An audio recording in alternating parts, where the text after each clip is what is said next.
पूरा नहीं हुआ और आरक्षण के नाम पे SC/ST ओबीसी के लोगों को जुल्म जाति अन्य अत्याचार और गालियां बहुत खाने को मिलती है। इसके लिए जो है स्पेशल ड्राइव निकाले, ऐसी मैं मांग करता हूं। और ये सच है जो कहा गया है कि इस तरह से पॉलिसी बना के SC/ST के हकों के ओबीसी के हकों को छीना जा रहा है।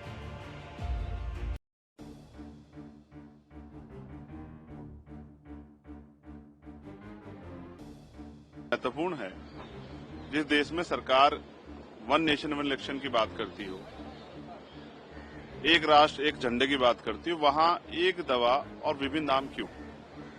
एक कंपनी की उसी दवा का दाम 5 रुपए, दूसरी कंपनी का 200 रुपए। ये जो खुली छूट दी गई है, दवा में लूट करने की जो छूट दी गई, ये गलत है। गरीब आदमी जो बीमार होने पे दवाइयों के भरोसे है, मैं ये अपनी मांग नहीं उठा रहा हूं, मेरी जेब में तो ये सेंट्रल हेल्थ स्कीम का कार्ड है, मुझे तो दवाइयां फ्री मिल जाएंगी, लेकिन आम जनता को क्या है, बड़ी जेब कटाई हो रही है। वही एक दवाई जो है कहीं उसी का दाम 5 रुपए है, दूसरी कंपनी का 30 रुपए है, तीसरी कंपनी का 100 रुपए, चौथी कंपनी का 200 रुपए। ऐसी जो है छूट, इससे जनता की जेब कट रही। तो मेरी ये मांग है कि एक दवाई का एक ही दाम होना चाहिए। मैं ये नहीं कहता कि आप उसमें छूट ना दो, उनको लाभ ना दो, लाभ दो, लेकिन इतना अति लाभ मत दो अपने निजी फायदे में, कंपनी को फायदा पहुंचाने के, जिससे गरीबों को नुकसान हो जाए।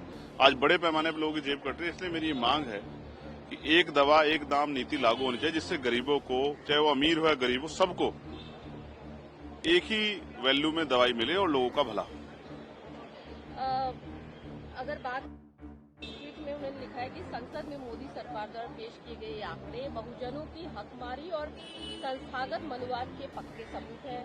केंद्रीय विश्वविद्यालय में प्रोफेसर के ST के 83%, ओबीसी के 80%, एसोसिएट प्रोफेसर को उन्होंने पूरा वो दिया है ब्यौरा, और ये कह रहे हैं कि सिर्फ लापरवाही नहीं, एक सोची समझी साजिश है बहुजनों को शिक्षा, रिसर्च और नीतियों से बाहर रखने। देखिए, जो आंकड़े दिए गए वो मैंने पढ़े, वो स्पष्ट है, आंकड़े बिल्कुल सही हैं, ऐसा हो रहा है।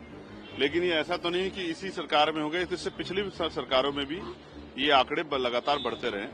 मैं तो जहां जिसकी सरकार है उनसे कहता हूं, NFS के जरिए जिस तरह से जो है नोट फाउंड सुटेबल करके SC/ST ओबीसी को निकाला जा रहा है, ये गलत है। उनकी रिक्त सीटें भरा जाए, बैकलॉग भरा जाए, और ये तब होगा जब सरकार का इसके प्रति संकल्प होगा, सोच होगी। वरना तो बड़े पैमाने पर आजादी से लेकर अब तक क्लास 1 का कोटा पूरा नहीं हुआ, क्लास 2 का कोटा पूरा नहीं हुआ, और आरक्षण के नाम पर SC/ST ओबीसी के लोगों को जुल्म जाति अन्य अत्याचार और गालियां बहुत खाने को मिलती है। तो ये जो है ये रिक्तियां भरी जाएं, ऐसी मेरी सरकार से मांग है। और सरकार इसके लिए जो है स्पेशल ड्राइव निकाले, ऐसी मैं मांग करता हूं। और ये सच है जो कहा गया है कि इस तरह से पॉलिसी बना के SC/ST के हकों के, ओबीसी के हकों को छीना जा रहा है।